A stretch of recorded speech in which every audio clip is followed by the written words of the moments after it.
He had built skyscrapers that touched the clouds, but couldn't stand on his own 2 feet. She had nothing to offer but her honesty, and that was the one thing he had never known. One unexpected question at a wedding full of strangers would unravel everything he thought he understood about strength, love, and what it truly means to be seen. This is the story that will stay with you long after it ends. If your heart is already feeling something, trust that feeling. Subscribe to this channel, leave your like, and tell us in the comments where you're listening from. Hello, I'm Adam, and this story, Runquoit, was waiting for you. Chapter 1. The rooftop ballroom of the Meridian Tower sat 62 floors above Manhattan, and on a clear October night, it looked less like a wedding venue and more like something out of a dream someone else was having. Floor-to-ceiling glass panels framed the city like a living painting. 1,000 lights blinking below, the Hudson River catching the moon in long silver stripes, the skyline pressing close as if it too had been invited. Inside, the air smelled of white roses and expensive champagne, and a jazz quartet played something smooth and aching near the dance floor, their music threading through the low hum of conversation like a second heartbeat. Anthony Blackwood sat beside the far wall, slightly removed from the rest of the room, the way a man sits when he has decided, quietly, without announcement, that he no longer belongs to the party. He was 41, broad-shouldered, with dark hair threaded at the temples by the kind of silver that came not from age but from months of accumulated silence. His tuxedo was perfectly tailored, his watch worth more than most people's cars, and his face held the specific, controlled expression of someone who had learned very early in life that the world responded better to composure than to pain. On his lap rested a glass of whiskey, untouched, the ice long melted. The wheelchair was matte black and custom-built, sleek enough that people sometimes didn't notice it immediately, which was either a mercy or an insult, depending on the day. Tonight, Anthony hadn't decided which one it was yet. He watched the couples on the dance floor with the detached focus of someone conducting surveillance. 2 partners, bodies close, moving in small circles that seemed to say, "We chose each other, and we keep choosing, right now, in front of everyone." 6 months ago, he had been the kind of man who pulled a woman into a slow dance without asking, because he'd always known she'd say yes. 6 months ago, he had a fiancée, 2 functional legs, and the particular arrogance of a man who believed that control was something you could build, like a skyscraper, floor by floor, brick by brick. Then the car accident happened on a Tuesday in April, on a wet highway outside Boston, and everything he'd constructed, the confidence, the future, the woman, fell without warning. Elena had left 17 days after the hospital. She hadn't said it was because of the wheelchair. She had said words like, "Too much change and I don't recognize us anymore," and Anthony had listened from his hospital bed with the IV still in his arm, nodding slowly, because somewhere underneath the morphine and the shock, he had understood. She hadn't fallen in love with him. She'd fallen in love with the version of him that moved through the world without resistance. That version was gone. He hadn't been to a social event since. Tonight was an exception he was already regretting. The groom was Daniel Hargrove, an old college friend who had called 17 times before Anthony finally picked up. "Just come. 2 hours. You don't have to talk to anyone." 2 hours had stretched to 3, and now Anthony was watching the city and counting the minutes until he could leave without it meaning something.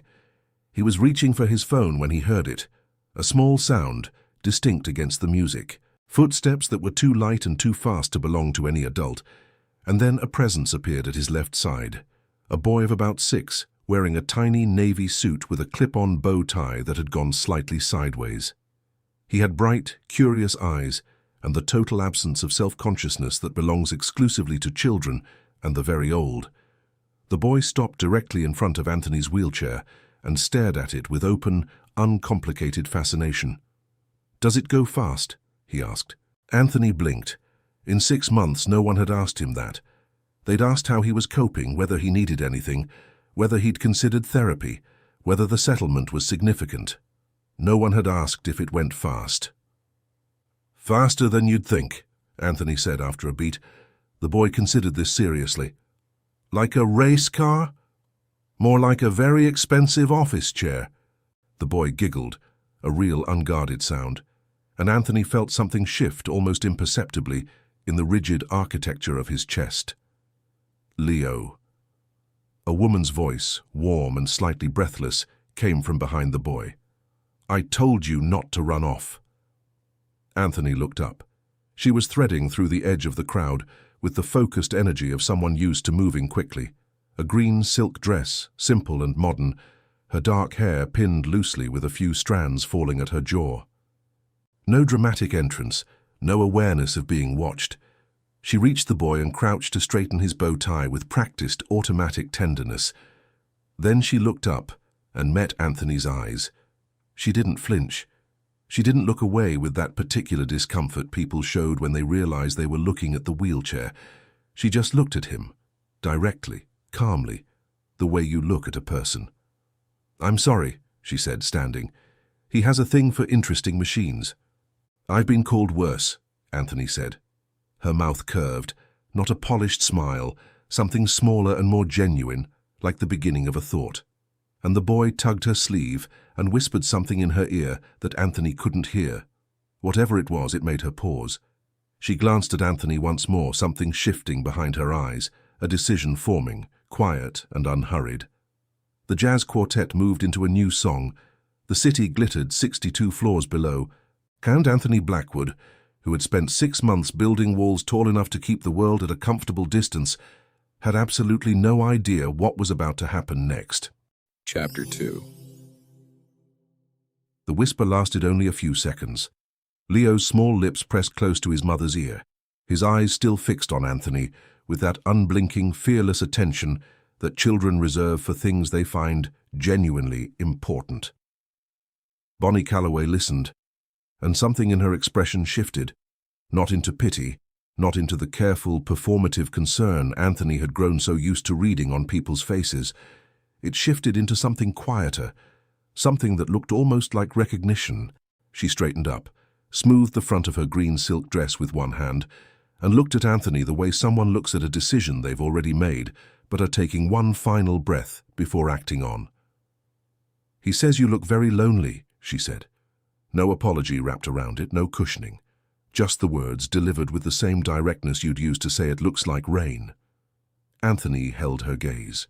Around them the ballroom hummed and glittered, crystal glasses catching light, a woman laughing too loudly near the bar, the quartet easing into a slow, velvet melody that seemed designed specifically to make single people feel the exact shape of what they were missing.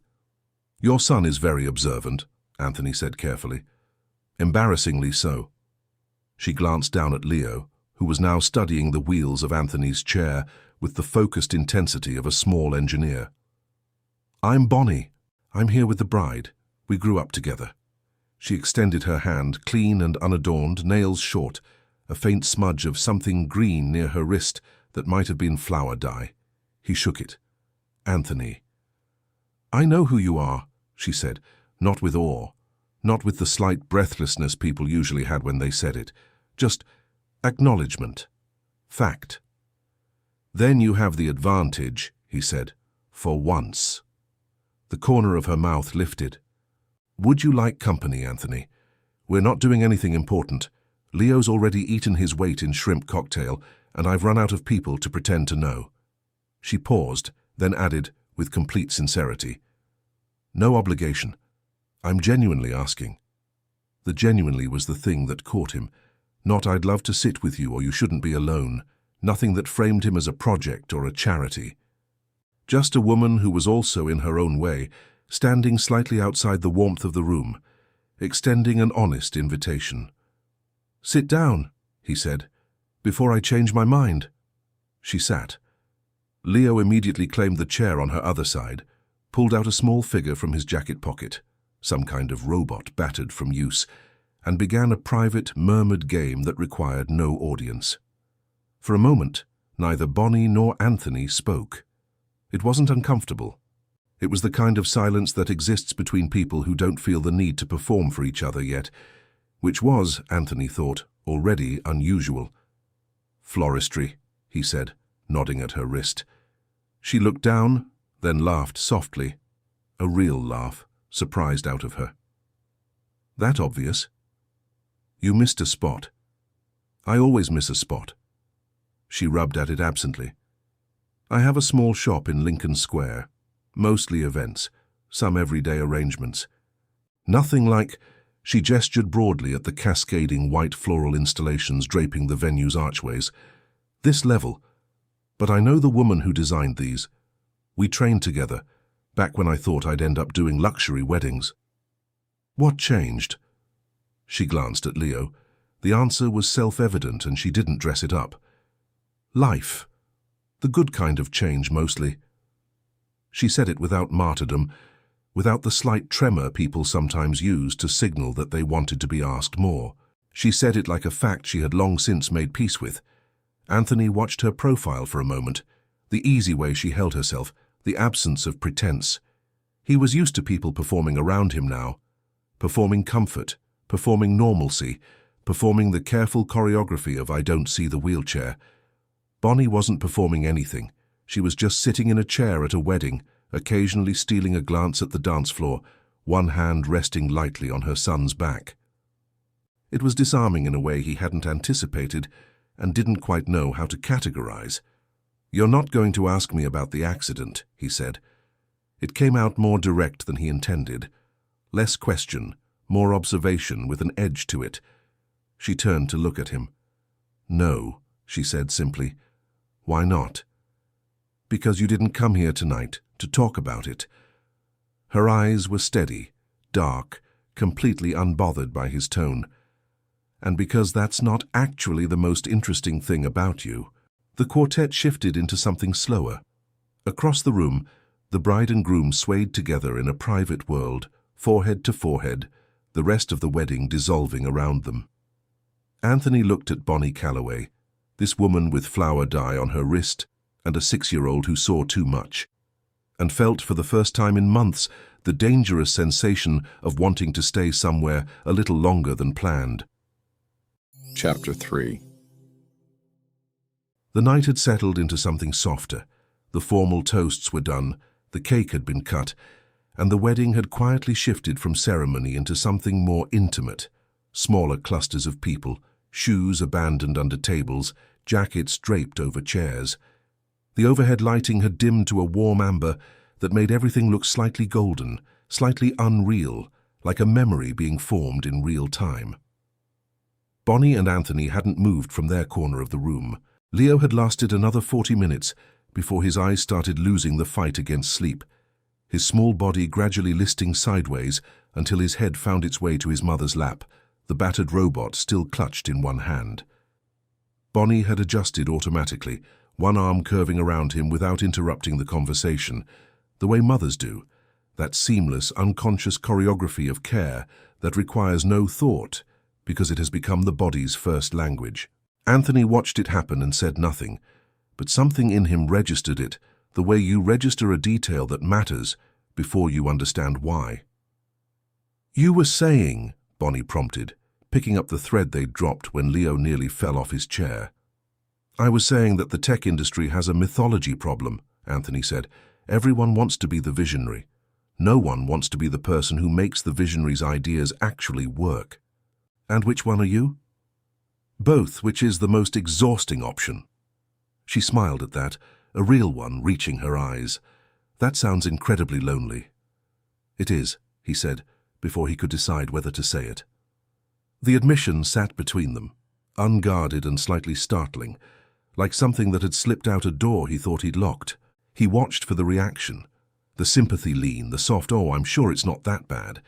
But Bonnie just nodded, her hand moving slowly through Leo's hair. I think most people who are very good at something end up lonely in it, she said. Not because they want to be, just because the thing takes up the space that other people might have filled. And you? What does your thing take up? She considered the question seriously, which he appreciated. Time, mostly, and the part of my brain that was supposed to be thinking about myself. She glanced down at Leo. But I chose that, so it doesn't feel like a loss. How do you do that? He asked. Make a constraint feel like a choice? She looked up at him. By remembering that it was one. Anthony held her gaze for a moment longer than was strictly neutral.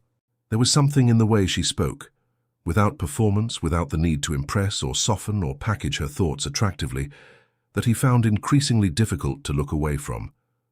She wasn't trying to be interesting. She simply was, and the distinction felt enormous. He reached for his whiskey and actually drank it this time, mostly to give his hands something to do. "Tell me something you've never built," she said suddenly. He raised an eyebrow. "What?" "You build things. Companies, systems, whatever. Tell me something you've wanted to build that you never have." It was such an unexpected angle that he almost deflected. "Almost. A house," he said finally. "Not an investment property, an actual house. Somewhere with a yard and old trees and terrible Wi-Fi." Bonnie stared at him. Then she burst out laughing, quiet enough not to wake Leo, but genuine, shoulders shaking slightly. "The billionaire tech CEO wants a farmhouse." "I didn't say farmhouse. You said old trees and terrible Wi-Fi. That's a farmhouse, Anthony." He felt it then, something unfamiliar moving through his chest, light and slightly dangerous. He recognized it distantly, the way you recognize a song you haven't heard in years. He was smiling, not the controlled public-facing expression he deployed at press events, something smaller and less practiced, and therefore far more real. They talked for another hour, about her shop, about the specific challenge of keeping seasonal flowers looking effortless, about a supplier's dispute that had nearly ended her spring inventory, about Leo's obsession with chess despite being 6 years old. Anthony listened with the full attention he usually reserved for board meetings, the kind of listening that made people feel, correctly, that every word was being taken seriously. At some point, the quartet stopped playing entirely. The room began to thin. Bonnie shifted Leo gently, preparing to stand, and as she pushed herself up from the chair, her hand came down briefly on Anthony's. Just a second, just the warm press of her palm against his knuckles, accidental and unhesitating. She didn't notice. He did. She gathered Leo against her shoulder with practiced ease, the boy barely stirring, and turned back to Anthony with that direct, unguarded look he was already beginning to recognize. "It was really good to meet you," she said. And she meant it. He could tell because there was no inflection in it, no social performance. Just the plain truth of it, offered without decoration. "You too," he said. She walked away through the thinning crowd, Leo's head heavy on her shoulder, her heels clicking softly against the marble floor. Anthony looked down at his hand, the one she'd touched, and didn't move it. The room continued to empty around him, voices fading, lights softening further. He sat very still, as if moving might disturb something that hadn't finished settling yet. He had no idea what to call what he was feeling, but for the first time in 6 months, he wasn't thinking about leaving. Chapter 4. The lobby of Blackwood Tower in Chicago was the kind of space designed to make people feel small in the most elegant way possible. 40 feet of glass and steel rose above a polished concrete floor the color of storm clouds, and in the center of it all, anchoring the entire architectural statement like an exhale, stood a floral installation that changed every 2 weeks. Proteas and eucalyptus in November, ranunculus and twisted willow in March. Whoever curated it understood that a building's entrance was its first word, and that word should be unhurried and alive. Anthony had approved the floristry contract 3 months ago without reading the company name. His assistant handled vendor details. He handled the things that actually required his attention. He was crossing the lobby on a Tuesday morning, phone pressed to his ear, half listening to his CFO outline projections for the Singapore expansion, when he saw her. Bonnie was crouched near the base of the installation, her back to him, unwrapping stems from craft paper with focused, efficient movements. She wore dark jeans, boots with a practical heel, and a forest green jacket with the sleeves pushed to her elbows. Her hair was pulled back loosely, a few strands escaping at the nape of her neck. Beside her, sitting cross-legged on the concrete with a tablet propped on his knees, was Leo, headphones on, entirely absorbed in something that involved periodic small explosions of sound that even the headphones couldn't fully contain. Anthony stopped walking. His CFO was still talking, Singapore projections Q2 targets. "I'll call you back," Anthony said and hung up. He wasn't sure how long he stood there before Bonnie sensed the shift in the space around her, the way people sometimes feel a gaze before they locate its source, and turned. Her eyes found him and went wide for just a fraction of a second before her expression settled into something that was trying very hard not to be a smile.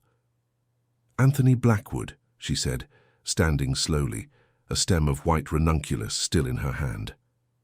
"Bonnie Calloway," he replied. A beat of silence stretched between them, charged and slightly absurd, both of them aware of how improbable this was, and neither of them willing to say so first. "Your lobby," she said finally, gesturing at the installation. "Your flowers," he said. "I didn't know it was your building when I took the contract. I didn't know it was your company when I approved it." They looked at each other. The lobby moved around them, a security guard at the desk, two executives crossing toward the elevators, the distant sound of the city pressing against the glass. And in the middle of all of it, this small, inexplicable stillness. "I don't believe you," she said pleasantly. "I don't believe you either," he said. She laughed, that same surprised, unguarded sound from the wedding, and crouched back down to her work, though the smile stayed. Anthony found himself moving closer, without quite deciding to, stopping a few feet away, close enough to watch her hands move through the stems, with the quiet authority of someone who has done something long enough that it has become instinct. "You're good at that," he said. "I've had practice." She tilted her head toward Leo without looking up. "He used to help. Now he's discovered gaming, so I've lost my apprentice." As if on cue, Leo pulled one headphone off his ear and looked up. When he saw Anthony, his face broke into immediate, uncomplicated recognition. "Hey, it's the fast wheelchair guy." "That's me," Anthony said. "Mom said she didn't know if she'd see you again." Leo replaced the headphone, apparently satisfied, and returned to his tablet. Bonnie kept her eyes on the flowers, but the back of her neck went slightly pink. "Did she?" Anthony said. "He misquotes me constantly," she said, clipping a stem with perhaps more focus than it required. Anthony watched her for a moment, the careful, precise way she worked, the slight tension in her shoulders that hadn't been there 30 seconds ago, and felt something loosen in his chest, slow and warm, like the first real breath after a long time underwater. "I have a meeting in 20 minutes, he said, "but I'd like to discuss the spring contract renewal after, if you have time." She looked up then. Her eyes were steady, direct. Reading him with that particular attention, she seemed to give everything, unhurried, undeceived. "The contract runs through June," she said. "There's nothing to renew yet." "I'm aware." Another beat. The ranunculus in her hand caught the lobby light, white and slightly luminous. "I have time," she said quietly. He nodded once, professional and composed, and turned toward the elevators. He pressed the button and waited, watching the numbers descend on the display above the doors. Behind him he heard Leo say, loudly enough to carry, "Mum, your face is doing the thing." He didn't hear her response. But as the elevator doors opened and he moved inside, he found himself doing something he hadn't done in months in a professional setting. He was thinking about absolutely nothing related to work. Chapter 5. There was no good reason for Anthony Blackwood to be in a flower shop on a Wednesday afternoon. He had a board call at 4, a legal brief waiting on his desk, and 17 unread messages from his head of operations in Singapore. He also had, apparently, a standing habit of appearing at Bonnie's shop in Lincoln Square with increasingly thin excuses. A question about the lobby installation, a preference about stem height, once, memorably, an inquiry about whether ranunculus was available year-round, that his own assistant could have answered in 40 seconds. Bonnie never called him on it.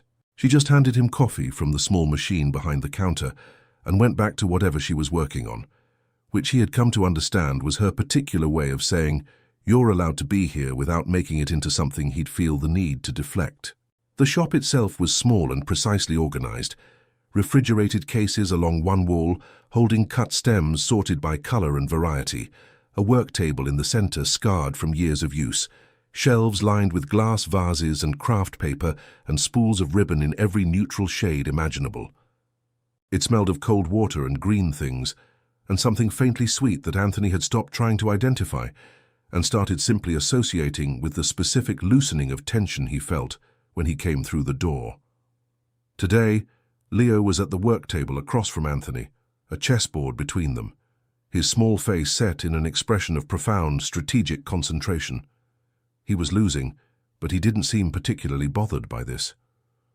"You moved your bishop wrong," Anthony said. "I moved it on purpose," Leo said, with the calm certainty of someone who either had a plan or was very committed to pretending he did. "To where? Into direct danger. Sometimes you have to go somewhere dangerous to get where you want." He looked up briefly with those bright, unnerving eyes. "My mom says that."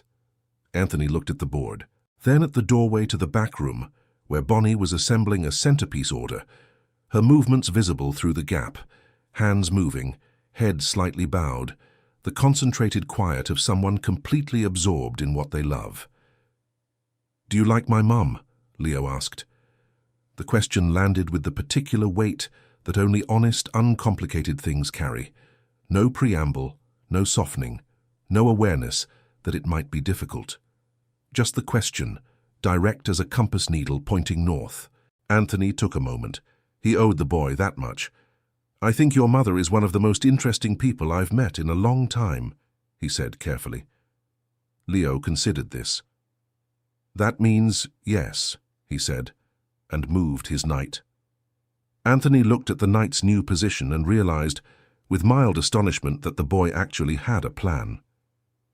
"Your father," Anthony started, then stopped. "He doesn't come," Leo said simply, not looking up from the board. No bitterness in it, no performance of wounds. Just a fact he had already finished processing. He never really did. Mom says some people aren't built for staying, and that's about them, not us. Anthony was quiet for a moment. Through the gap in the doorway, Bonnie reached for a stem of something pale and feathery, held it at arm's length to judge the proportion, then adjusted the arrangement with a small, satisfied nod. "She's right," Anthony said. "I know." Leo captured one of Anthony's pawns with a decisiveness that suggested he'd been planning it for several moves. "She's usually right. It's kind of annoying." He paused. "Do you have kids?" "No." "Do you want them?" "Leo." Bonnie's voice came from the back room, not sharp, just alert, the specific frequency mothers develop for intercepting their children mid-interrogation. "I'm just asking," Leo called back, unapologetic. Anthony caught himself smiling. "It's fine," he said, loud enough to carry. Then to Leo quietly, "I don't know, I haven't thought about it seriously in a while." "You should think about it," Leo said, with the gravity of someone issuing sound financial advice. "Kids are pretty good, most of the time." Bonnie appeared in the doorway then, wiping her hands on a small cloth, her eyes moving between the two of them with an expression that was equal parts warmth and mild alarm at whatever her son might have said in the last 5 minutes. She had a smudge of something along her jaw, the same flower dye mark Anthony had noticed at the wedding, and she hadn't realized it was there. He didn't tell her. He found, somewhat inexplicably, that he didn't want to. That it was specific to her, this detail, unconscious, unglamorous, completely real, and that it belonged to the version of her that existed in this small, cold-smelling shop on Wednesday afternoons, not to any public presentation of herself. "Who's winning?" she asked, nodding at the board. "It's close," Anthony said. "He's winning," Leo said simultaneously. She looked at Anthony. Something in her expression shifted, quiet, almost imperceptible, the way light changes in a room when a cloud passes. She looked at him the way you look at something you are beginning, despite every reasonable instinct, to depend on. She went back to the work table without saying anything else. Anthony moved his queen, already knowing Leo was 3 moves from taking it. He left the move anyway. Chapter 6. The rain started around 9 and didn't apologize for it.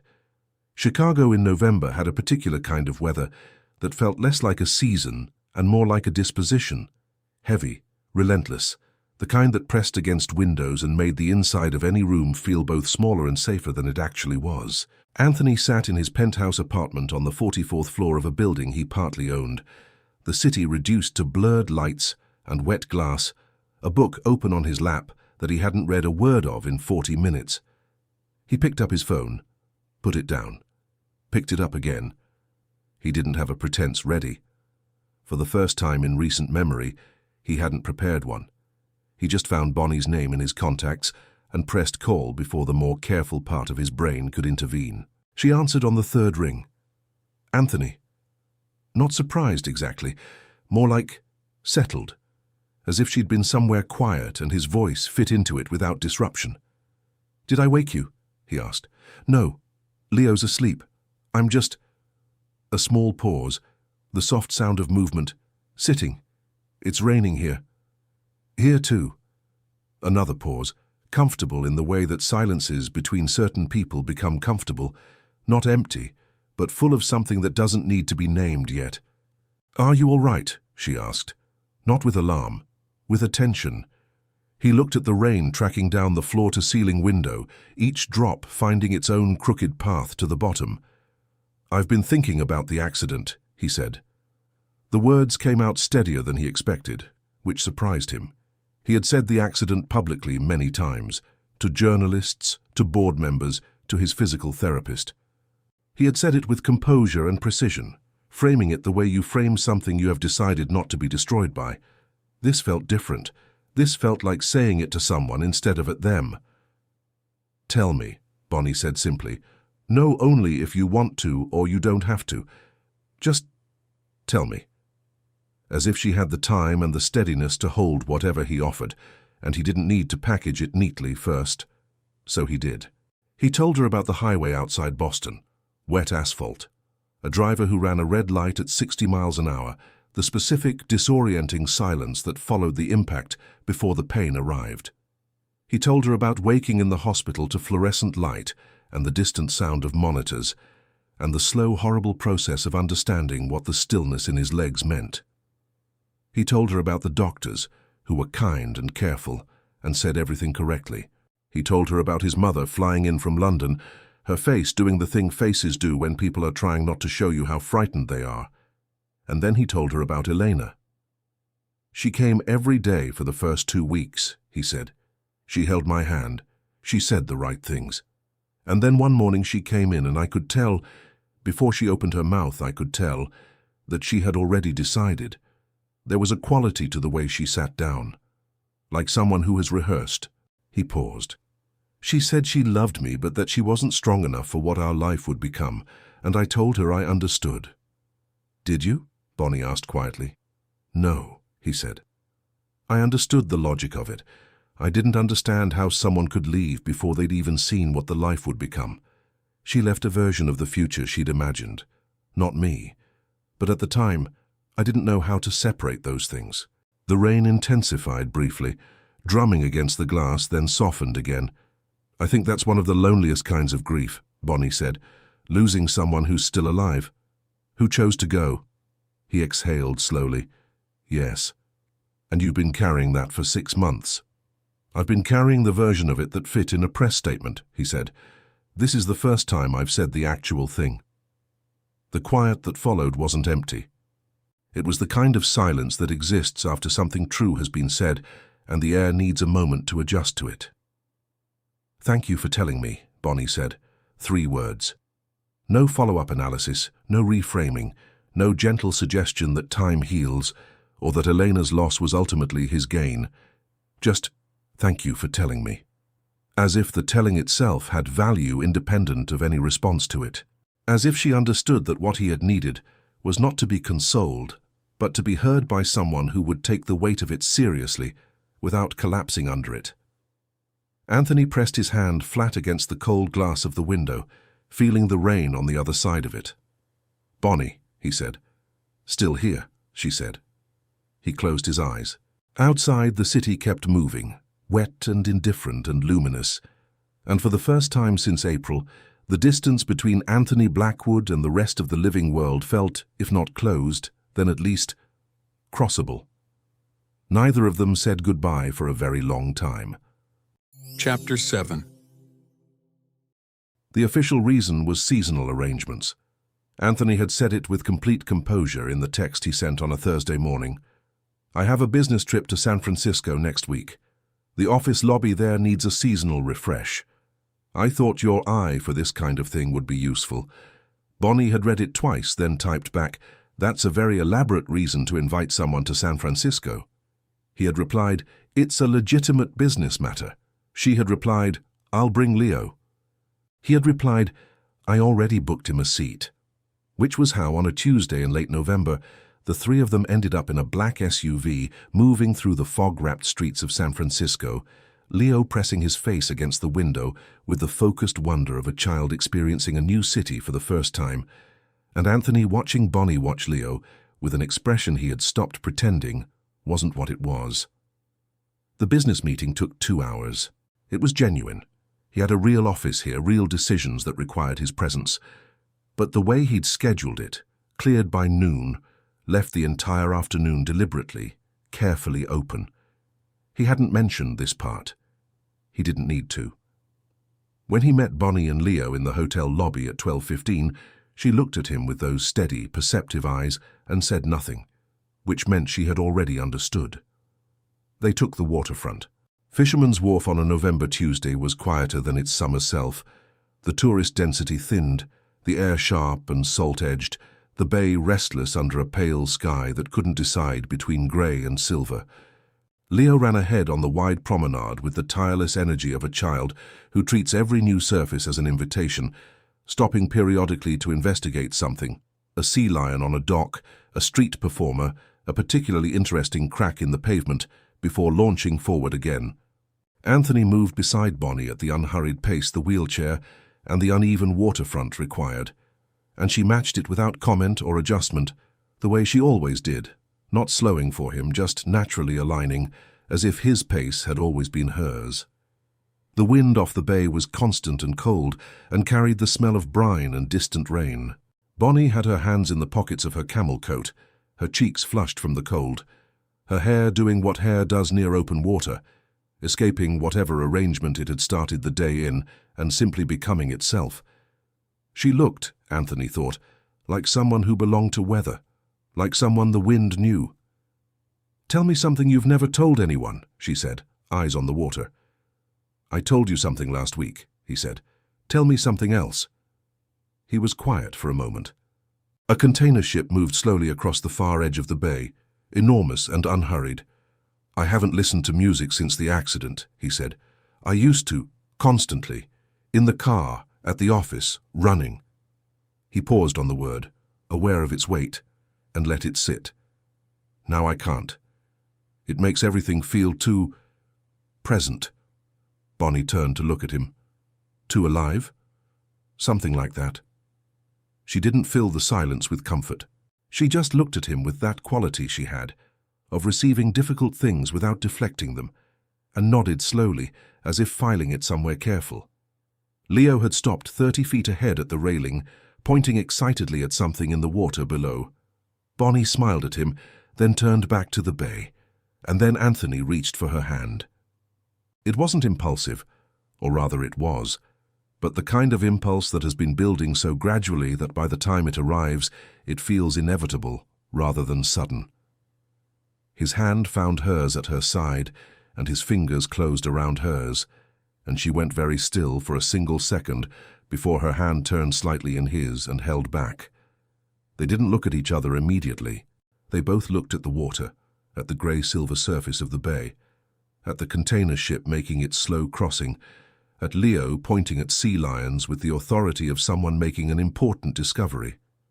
The wind moved between them and around them, and didn't care at all what was happening. Then Bonnie turned and Anthony turned, and the distance between them was suddenly precisely, exactly the kind of distance that asks a question without words. Close enough that he could see the cold flush on her cheeks, the specific darkness of her eyes, the way her lips parted slightly, as if she was about to say something and then decided the words were insufficient. He leaned forward, barely, just a degree, just enough to make his intention visible. Her eyes didn't close. They stayed on his, open and unafraid and wanting, and the moment stretched like something held at its absolute limit. "Mom, there are like 100 sea lions down here." Leo's voice cut across the waterfront with the cheerful precision of a child who has no idea what he's interrupting. Bonnie exhaled, a small shaky breath that she immediately tried to disguise as a laugh. She turned toward Leo, and Anthony straightened, and neither of them said anything about what had just almost happened. But she didn't let go of his hand. Not for a long time after that. Chapter 8. The photos appeared on a Monday morning. Anthony saw them first on his phone at 6:42, before coffee, before his morning briefing. A gossip outlet, with a reach of 12 million followers, had posted a carousel of images taken at Fisherman's Wharf. Him and Bonnie at the railing, her hand in his, their faces turned toward each other at that particular angle that required no caption to explain. The headline read, "Blackwood's mysterious new companion, opportunist or masterstroke." By 7, it had been picked up by 4 financial news sites. By 8, his publicist had called twice, and his head of communications had sent a 7-paragraph emergency brief. By 9, the comment sections had done what comment sections do, divided sharply, viciously, and with tremendous confidence between people who had never met either of them. Anthony read the article once, closed his phone and sat with the particular stillness of someone absorbing an impact before deciding how to respond to it. The narrative was constructed carefully, which meant someone had constructed it. The piece referenced Bonnie's small shop, her single mother status, the contrast between her income and his net worth, and used the word proximity 3 times in ways that were not accidental. There were quotes from an unnamed source close to Anthony's inner circle, someone who had chosen their words with the specific precision of a person who knows exactly how much damage they're doing and has decided it's acceptable. He knew, before his legal team confirmed it 2 hours later, that the unnamed source was Marcus Hale, his former chief of staff, removed 8 months ago after a disagreement over company direction, and apparently still invested in the outcome. What Anthony did not anticipate was Bonnie. She appeared at his building at 7:30 that evening. She hadn't called ahead. The front desk rang up and Anthony said, "Send her up," and when the elevator opened, she walked in wearing her work jacket, her hair still half-pinned from the day, and the expression of someone who has spent several hours thinking something through and has arrived at a conclusion she doesn't particularly like, but intends to honor anyway. "You've seen it," he said, not a question. "My phone hasn't stopped since noon." She set her bag down on his entry table and looked at him directly. 3 people sent me the article before I'd even had my morning coffee. Leo's school called to ask if everything was okay. Her voice was steady, but underneath it was something taut, like a wire under tension. "A journalist was outside the shop this afternoon." Anthony's jaw tightened. "I'm handling it." "I know you are." She crossed her arms, not defensively, but like someone bracing themselves for something difficult. "That's actually why I'm here." She paused. "I think I should step back." The words landed with more force than she probably intended.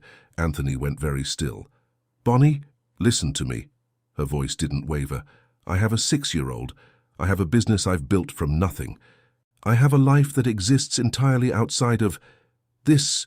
She gestured between them, at the penthouse, at the invisible architecture of everything the article had implied. "And I will not have Leo's face in a tabloid. I won't have my shop reduced to a punchline in someone else's power game." Her eyes were bright, but her chin was steady. "So I think for your sake and for mine, I should—" "No." It came out with a force that surprised them both. Anthony moved toward her, not slowly, not carefully, but with the immediate, unplanned momentum of someone acting before thought can intervene. And when he reached her, he took her wrist, not hard, just certain. His hand wrapped around the fine bones of it and held, and she stopped moving and looked down at his hand and then up at his face. "I'm tired," he said. His voice was low and completely unguarded. "I am exhausted of protecting myself from every single thing that matters. I spent 6 months building walls high enough to keep out anything that could hurt me, and all I managed to do was guarantee that nothing good could get in either." His eyes held hers without flinching. "I will not do that with you." The rain that had been threatening all evening finally arrived, hitting the floor-to-ceiling windows of the penthouse, in a long, sweeping rush, and the city beyond the glass went soft and indistinct, and the room contracted to just the two of them and the small, warm space between them. Bonnie looked at him for a long moment. Something moved across her face, resistance and relief and something deeper than both, some feeling that didn't have a clean name but lived in the chest, in the place where decisions are made before the mind catches up. "Anthony," she said softly. "Don't go," he said. The rain intensified against the glass. Her wrist was still in his hand. Neither of them moved. The city outside dissolved into light and water, and the penthouse held its breath, and Bonnie's eyes were bright and certain and afraid all at once, and the space between them grew smaller. Chapter 9. Morning arrived the way it sometimes does after nights that change things, quietly, without announcement, as if the world understood that certain moments deserve a gentle entrance. The light came first.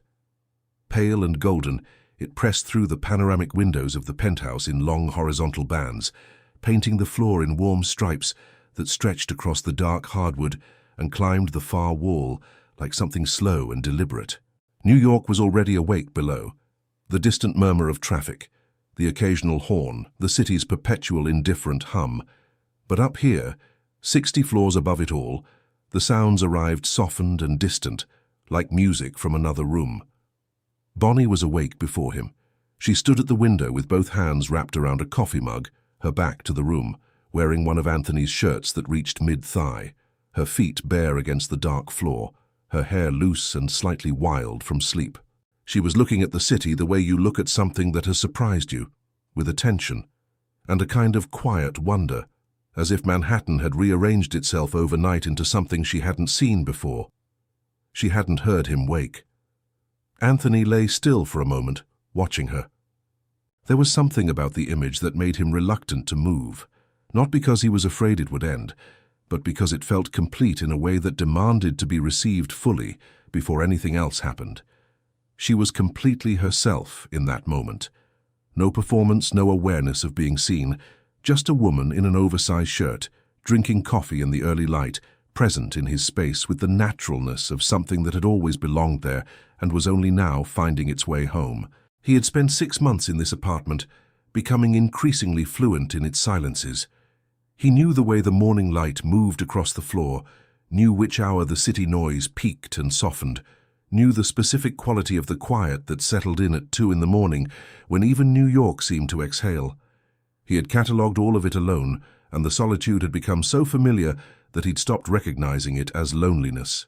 Now Bonnie was standing in the middle of it, barefoot and unhurried, and the apartment felt different, not smaller, larger somehow, as if her presence had expanded the available space rather than occupied it. He shifted. The movement was small, but she heard it, or felt it, the way people feel shifts in rooms they're sharing, and she turned. She found him watching her. For a moment, neither of them spoke. The morning held its breath. Then she smiled.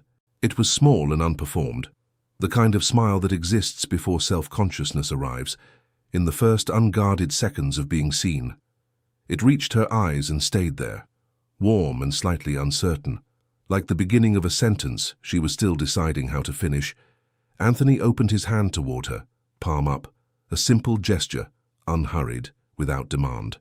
She crossed the room. She moved around the foot of the bed and came to his side and sat on the edge, tucking one bare foot beneath her, and placed her hand in his. His fingers closed around hers, and she looked down at their joined hands for a moment, with an expression he couldn't fully read, something layered and careful and soft all at once. "How do you take your coffee?" she asked without looking up. "Black," he said. "How did you find the machine?" "Third cabinet on the left." She finally looked up. "You need better groceries." "I have groceries." "You have protein bars and sparkling water." "That's not groceries, that's a punishment." He laughed. A real one, low and unhurried, and the sound of it seemed to surprise him almost as much as it surprised her. The ease of it, the absence of effort. She watched him laugh with an expression of open, unguarded pleasure, as if she'd been waiting to see it and hadn't been sure she would. Outside, the city continued its morning. A helicopter moved across the far edge of the skyline, catching light on its rotors. A cloud shifted, and the sun came through the window at a new angle, warmer and more direct, and the room changed color slightly, from pale gold to something richer, deeper, the particular shade of morning that feels like permission. "Leo will be up soon," she said quietly. He was down the hall, in the guest room Anthony had prepared without explaining why he was certain they'd need it. "He wakes at 6:30 regardless of circumstances. It's one of his least charming qualities." "I'll make eggs," Anthony said. She looked at him. "You cook?" "I can make eggs." "That's not the same as cooking." "It's adjacent." She shook her head slowly, still smiling, and leaned back against the headboard beside him, her shoulder finding his, her coffee mug warm between both hands. They sat like that in the growing light, her shoulder against his, the city spread below them in gold and grey, the coffee cooling slowly, the morning asking nothing of either of them except presence. Anthony looked at the ceiling, then at her profile, then at the window and the sky beyond it, pale and enormous and beginning. Something in his chest that had been held at tension for 6 months, some long contracted muscle of waiting and protecting and enduring, released. Quietly, without drama, the way the best things happen. He didn't say anything, neither did she, they didn't need to. Chapter 10. The summons arrived on a Wednesday. Anthony's legal team delivered it at 8 in the morning, with the careful, measured tone of people trained to present catastrophic news as manageable inconvenience. Marcus Hale, in partnership with 3 minority shareholders who had been quietly accumulating leverage for months, had filed a formal petition to the board, a challenge to Anthony's executive capacity, citing the accident, the rehabilitation period, and what the document described in precise legal language as a pattern of compromised judgment evidenced by recent personal associations. The hearing was scheduled for Friday, 2 days. Anthony read the filing twice at his desk, alone, the city grey and flat behind the window. Then he set it down, opened his laptop, and began to prepare. He didn't call Bonnie that night. He didn't want to perform composure for her, and he didn't want to unravel either. Both felt dishonest in different directions. Instead, he worked until 2 in the morning, building his case with the same methodical precision he had used to construct everything else in his life. Except this time, what he was defending wasn't a company or a contract. It was the right to be exactly who he had become. The boardroom on Friday occupied the entire 32nd floor of Blackwood Tower. A long glass table, 14 chairs, floor-to-ceiling windows overlooking Midtown Manhattan on 3 sides. The kind of room designed to remind everyone present that the stakes were real and the altitude was significant. Board members filed in with the careful expressions of people who had been briefed, who had opinions, and who were waiting to see which way the wind moved before committing entirely to a direction. Marcus Hale sat at the far end with his legal team, composed and precise, wearing the expression of a man who believed he had already won. Anthony entered last. He moved to his position at the head of the table without rushing, without the performance of defiance or the performance of ease.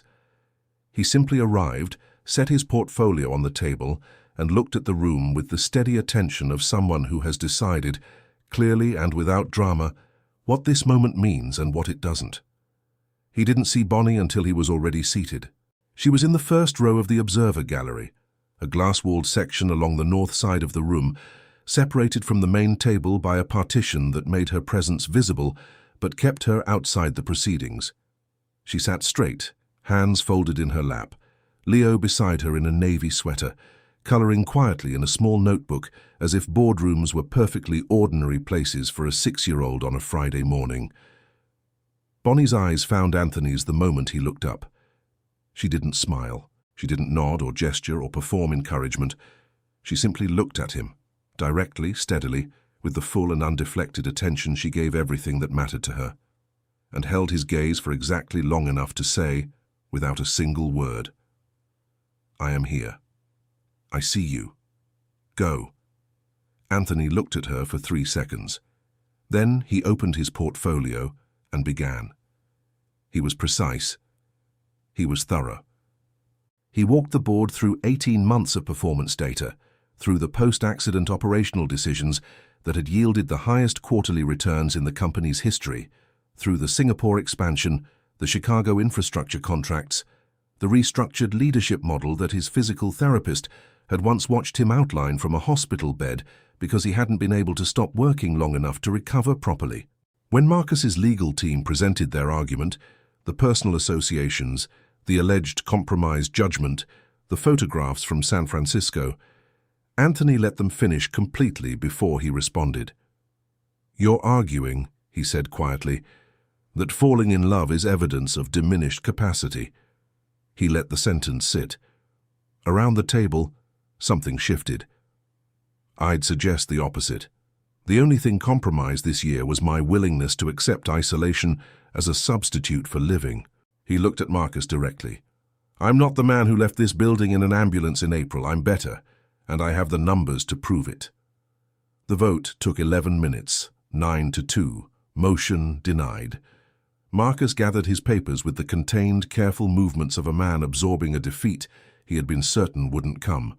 He left without speaking. His legal team followed. The board members exchanged glances that contained entire conversations, and then they too began to file out, several stopping to shake Anthony's hand with the particular warmth of people relieved they'd been on the right side. Anthony found Bonnie outside in the corridor. She was standing with Leo's hand in hers, his small notebook tucked under one arm, waiting with the patient, undemonstrative steadiness that Anthony had come to understand was simply who she was, someone who showed up and stayed, without requiring recognition for either. He stopped in front of them.